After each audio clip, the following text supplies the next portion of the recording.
Hi, Jason Rosenblum here with another IP Basics video, and in this one we're going to talk about the most basics of IP, which is the different types of IP.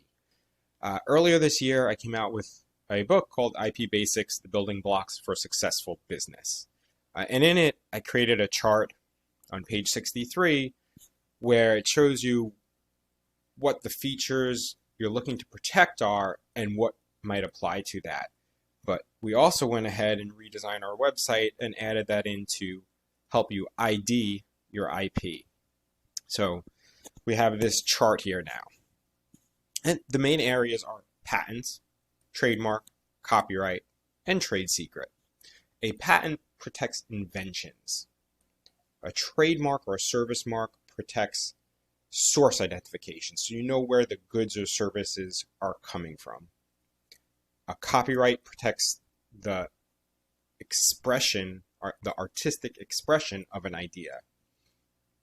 Literature, photos, and trade secret, it protects things you want to keep secret, such as formulas, recipes, customer lists. So what do we have here is a couple of examples that we could just go through on this chart to hopefully help businesses figure out where the IP is in their business so they can think about how to protect it best. So your brand name, your product name, those are going to be protected by trademark because they're all source identification. Logos can be protected by trademark as a source identification, or they could potentially be protected by copyright as well for an artistic expression. Slogans are generally protected under trademark because, again, they're source identifying.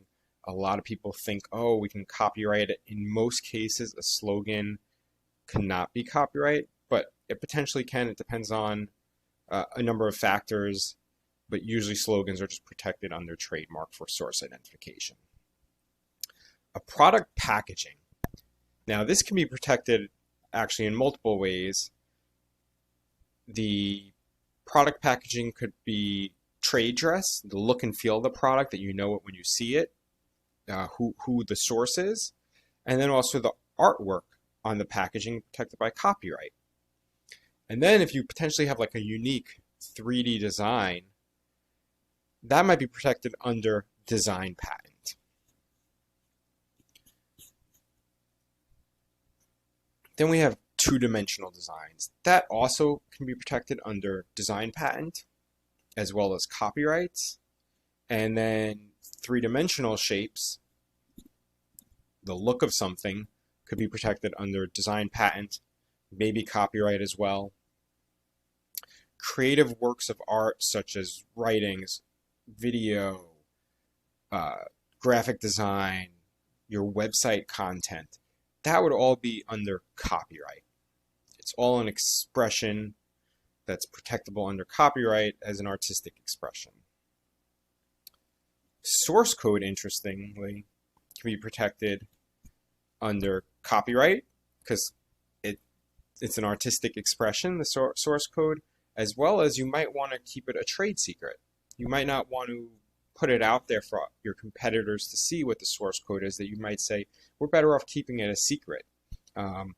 Google's algorithm is one of the well-known trade secrets. Similarly, software functionality, web apps, business methods, they could be protected under trade secret, but they also might be eligible for patents. Now, the software patents lately have been in big flux as to what's protectable, but we have successfully obtained patents related to software for our clients. How an invention works, the utility, improving on a device, coming up with a new way of doing something, that could be protected by a utility patent, and potentially trade secret if it's done, in a setting where you can keep it a secret. Maybe you have a certain machine in your factory, and you don't need to let anyone into the factory unless they work there, unless they've signed contracts to maintain the secrecy. That might be a trade secret. The look of your product, we discussed that a little bit earlier about product packaging, but here we're looking more about the ornamental design, the graphical user interface for software, are protectable by design patents and potentially copyright. And then a formula recipe could potentially be protected by utility patents, but in most cases by trade secret. There's a high bar for utility patents, and many times a recipe or a formula might not meet that because just adding a new ingredient, doing something different might not be novel enough, new enough. So Jason Rosenblum here, just going through some different IP to help you ID your IP. If you'd like to get a copy of my book, you could just go to my website, jhrlegal.com, click on Get Jason's IP Basics book now, and just fill out the form, and we will send you a digital copy of the book. Thanks for listening. Have a great day.